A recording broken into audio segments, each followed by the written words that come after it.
মাঝে মাঝেই আমরা শুনতে পাই পশ্চিমবঙ্গে নাকি রাষ্ট্রপতি শাসনের প্রয়োজন। পশ্চিমবঙ্গে কিছু টেলিভিশন চ্যানেল ঘোষিত বুদ্ধিজীবী আছেন বিরোধী দলের নেতারা, বিশেষত অধীর চৌধুরী, শুভেন্দু অধিকারী, দিলীপ ঘোষ, সুকান্ত মজুমদার। এনাদের মাঝে মাঝেই দাবি ওঠে পশ্চিমবঙ্গে রাষ্ট্রপতি শাসন করতে হবে, কারণ পশ্চিমবঙ্গটা নাকি একেবারে উপদ্রুত অঞ্চল হয়ে গিয়েছে। এরকম দাবি রাজনৈতিক নেতাদের কাছ থেকে আমরা শুনে আসি, প্রায় শুনি, এবং শুনি টেলিভিশনের চিল চিৎকার। আপনারা সকলেই শুনে থাকবেন, মাঝে মাঝে এরকম ঘোষণা করা হয়। তারপর শুভেন্দু অধিকারীর তারিখ পে তারিখ তো আছেই, অমুক তারিখে সরকার পড়ে যাবে, তমুক তারিখে সরকার পড়ে যাবে, তারিখের পর তারিখ যায়, সরকার আর পড়ে না। অর্থাৎ শুভেন্দু অধিকারী রাজ্যবাসীর কাছে ক্রমান্বয়ে মিথ্যেবাদী প্রমাণিত হয়ে যাচ্ছে। বিজেপির নেতারা মিথ্যে কথা বলবেন, এ নতুন কিছু নয়, কিন্তু এখানে কিন্তু মুখ খুলেছেন কংগ্রেস নেতারাও। আজকের আমরা এইসব নিয়ে আলোচনা করব। তবে আপনাদেরকে বলি, আপনার কি মনে হয় যে পশ্চিমবঙ্গ কি এতটাই উপদ্রুত অঞ্চল হয়ে গিয়েছে তপশিলি জাতি উপজাতিদের জন্য যে রাষ্ট্রপতি শাসন করা যায়? সম্প্রতি জাতীয় এসসি সেলের চেয়ারম্যান এইরকমই একটা দাবি করে রাষ্ট্রপতি মাননীয় দ্রৌপদী মুর্মুকে চিঠি দিয়েই ক্ষান্ত হননি, তিনি কিন্তু মুখ খুলেছেন মিডিয়ার সামনেও। আজ আমরা থার্ড আইতে খুঁজে দেখব এসসি সেলের চেয়ারম্যান অরুণ হালদারের দাবির সত্যতা।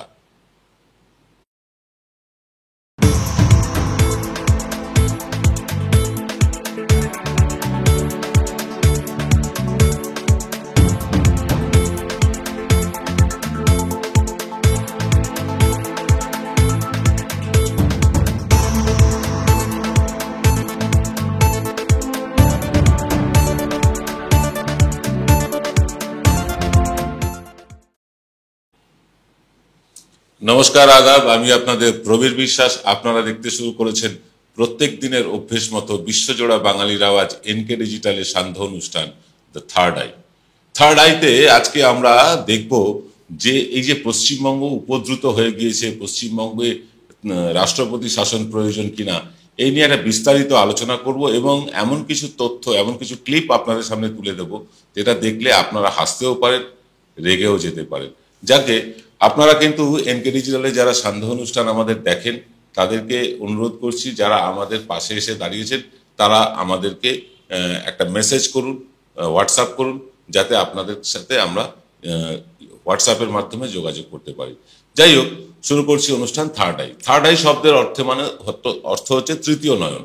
আমরা সাদা চোখে অর্থাৎ দু চোখ দিয়ে যা দেখি সবটাই কি বিশ্বাসযোগ্য? মিডিয়া আমাদের যা বোঝায় আমরা কি সেটাই ধ্রুব সত্য বলে মেনে নিই? না, কখনো না, কোনো দিনও না। আমরা অর্থাৎ বাঙালিদের যুক্তি বুদ্ধি বলে একটা বস্তু ঈশ্বর আমাদের জন্মের সাথে দিয়ে পাঠিয়েছেন। আমরা লজিকহীন, প্রমাণহীন, অনুভবহীন, যুক্তিহীন কোনো কথাকে বিশ্বাস করি না, কারণ আমাদের এই থার্ড আই বা তৃতীয় নয়ন সদা জাগ্রত থাকে। এখানে মিডিয়া, সরকার, রাজনৈতিক দলের নেতারা যে যাই বলুক, আমরা আমাদের নিজেদের মেধা বুদ্ধি দিয়ে সেটাকে গ্রহণ করি, আবার কখনো সেটাকে বর্জনও করি।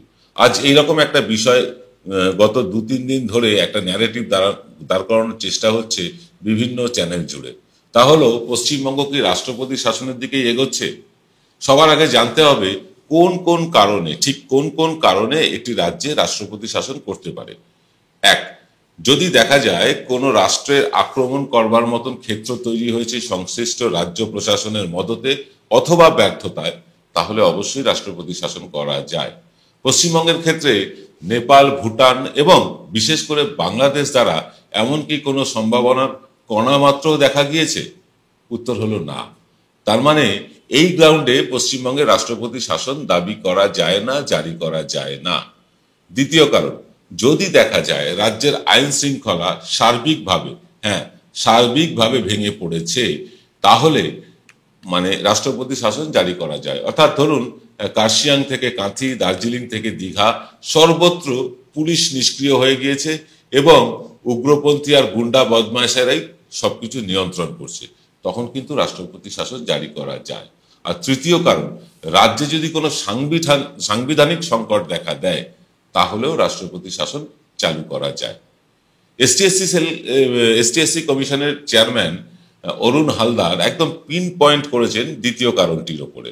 অর্থাৎ রাজ্যে তপশিলি জাতি উপজাতিদের নাকি কোনো নিরাপত্তা নেই। মণিপুরে আছে, পশ্চিমবাংলায় নেই। তারা ব্যাপকভাবে বঞ্চিত। এই রাজ্যে রাষ্ট্রপতি শাসনের জন্য তিনি রাষ্ট্রপতির কাছে দরবার করেছেন, চিঠি দিয়েছেন। তার সুরে সুর মিলিয়েছেন এক এবং অদ্বিতীয় অধীর চৌধুরী। আসছি সে কথায় ছোট্ট একটা 40 সেকেন্ডের বিরতির পর। সেরাই যখন হাতের কাছে, অন্যটা কেনই বা কিনি। আজ বাঙালির ঘরে ঘরে একটাই নাম, সুন্দরিনী। সুন্দরিনী সুন্দরিনী সুন্দরিনী সুন্দরিনী। জয়গুরু রত্নভান্ডার জ্যোতিষ সেবা। এখানে গোল্ড মেডেলিস্ট জ্যোতিষী বসেন। হাই কোয়ালিটির আসল গ্রহরত্ন সবচেয়ে কম দামে এখানে পাওয়া যায়। স্থান বেলঘড়িয়া, রানী পার্ক, বটতলা, 2 নম্বর রেলগেটের নিকটে। 9681345722 এবং 9007778922। ফিরে এলাম বিরতির পর। আমরা প্রথমেই শুনে নিতে চাই যে রাষ্ট্রপতি শাসনের দুই প্রধান দাবিদার এসসি সেলের চেয়ারম্যান অরুণ হালদার এবং অধীর চৌধুরী कांग्रेस नेता তিনি কি বলেছেন। আসুন শুনে নি সে কথা। जो रिपोर्ट दिया है उसमें ये चीज लिखा है कि मैडम अभी आराम से जो कानून में है, आराम से आप राष्ट्रपति शासन के लिए सुपारिश कर सकता है, क्योंकि बंगाल का हालत अभी इतना खराब है। विशेष रूप से जो शोषित वंचित श्रेणी का लोग होता है, इनको सेव करने के लिए सरकार को अलग दृष्टि से देखना चाहिए, जो बंगाल पे नहीं हो रहा है।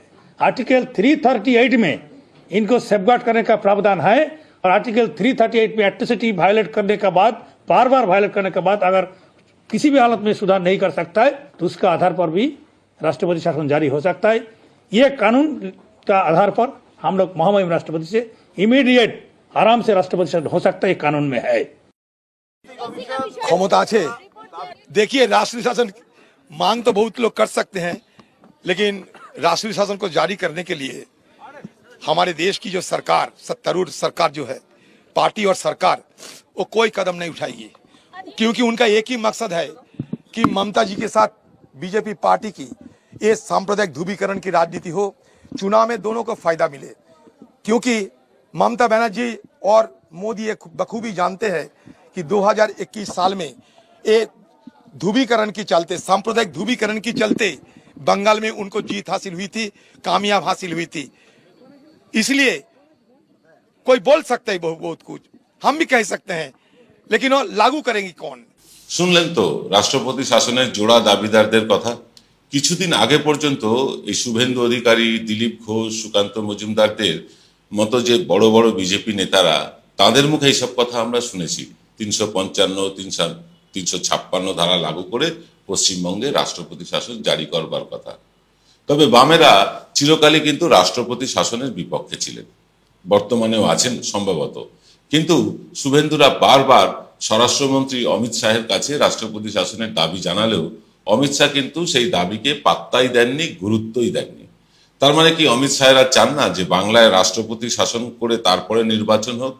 সবটাই কি দিদির সাথে মোদির সেটিং? না, সেটিং ফেটিং কিছু না। অমিত শাহ খুব ভালো করে জানেন যে বাংলায় রাষ্ট্রপতি শাসনের মতন পরিস্থিতি তৈরি হয়নি। তারপরেও যদি গা জোয়ারি করে রাষ্ট্রপতি শাসন চালু করা যায় বা হয়, নিঘাত রাজ্যের শাসক দল সুপ্রিম কোর্টে চলে যাবে। আর সেখানে কেন্দ্রীয় সরকারকে প্রমাণ করতে হবে যে ফালাকাটা উপদ্রুত, রায়গঞ্জ উপদ্রুত, মালদা উপদ্রুত, বহরমপুর উপদ্রুত, আদ্রা, মেখলিগঞ্জ, আসানসোল, বর্ধমান, তারাপীঠ, বাঁকুড়া, চন্দননগর, হাওড়া, কলকাতা, ডায়মন্ড হারবার, বারাসাত, হাবড়া, করিমপুর, দমদম, খড়গপুর, ঝালদা, দীঘা, হলদিয়া সব অ্যান্টি সোশ্যালদের কবজায় চলে গিয়েছে। অর্থাৎ সারা পশ্চিমবঙ্গটা উপদ্রুত হয়ে গেছে, অ্যান্টি সোশ্যালদের কবজায় চলে গিয়েছে, পুলিশের কন্ট্রোলের বাইরে চলে গিয়েছে। সাধারণ মানুষের জানমালের কোনো নিরাপত্তাই নেই। এটা প্রমাণ করতে হবে কেন্দ্রীয় সরকারকে। রাজ্য জুড়ে অরাজক পরিস্থিতি তৈরি হয়েছে, এরকম একটা প্রমাণ করতে হবে। অমিত শাহেরা সেই প্রমাণ করতে না পারলেই সুপ্রিম কোর্টের 82 শিক্ষার থাপ্পড় পড়বে দিল্লির সরকারের গালে। সারা দেশে মান ইজ্জত তো যাবেই, সারা পৃথিবীতে নরেন্দ্র মোদীর হিটলার শাহের বার্তাটাও কিন্তু পৌঁছে যাবে। আর এই চাপ নেবার ক্ষমতা নরেন্দ্র মোদী বা অমিত শাহ কারুর নেই।